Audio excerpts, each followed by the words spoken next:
রাজপথে হাজারো তরুণ, কণ্ঠে তাদের সাম্প্রদায়িকতার বিরুদ্ধে দীপ্ত স্লোগান। দুর্গাপূজার অষ্টমীতে কুমিল্লার নানুয়ারদিঘির একটি মন্দিরে ধর্ম অবমাননার অভিযোগ তুলে বিভিন্ন মন্দিরে শুরু হয় প্রতিমা ভাঙচুর হামলা, যা একে একে ছড়িয়ে পড়ে চাঁদপুর, নোয়াখালী, মাগুরা, চট্টগ্রাম, সবশেষ রংপুরে। 15টি জেলায় ভাঙচুর হয় 70টির মতো মন্দির। সনাতন ধর্মাবলম্বীদের শতাধিক বসতভিটায় লুটপাট, অগ্নিসংযোগ, হামলার ঘটনায় প্রাণহানির মতো ঘটনাও ঘটে। এমন পরিস্থিতিতে সোমবার সকালে 7 দফা দাবিতে রাজধানীর শাহবাগ মোড়ে অবস্থান নেয় ঢাকা বিশ্ববিদ্যালয় শিক্ষার্থীরা।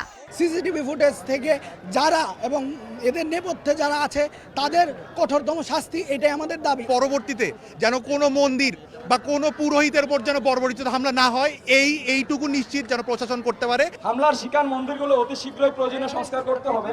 বসতবাড়ি ও ব্যবসা প্রতিষ্ঠানের লুটপাটের ক্ষতিপূরণ করতে হবে। হামলায় জড়িতদের গ্রেফতার, দৃষ্টান্তমূলক শাস্তি আর ক্ষতিগ্রস্তদের ক্ষতিপূরণের দাবি জানান আন্দোলনকারীরা। আমরা সরকারের কাছে দাবি জানাই যাতে এই দ্রুত এই দোষীদেরকে আগে বিচারের আওতায় আনবে, দুষ্কৃতিকারীদের চিহ্নিত করে দৃষ্টান্তমূলক শাস্তি দেওয়া হোক। এটা তো আমরা একটা বিচার চাই, আমরা যে এইভাবে করছে ফাঁসির অর্ডার চাই আমরা।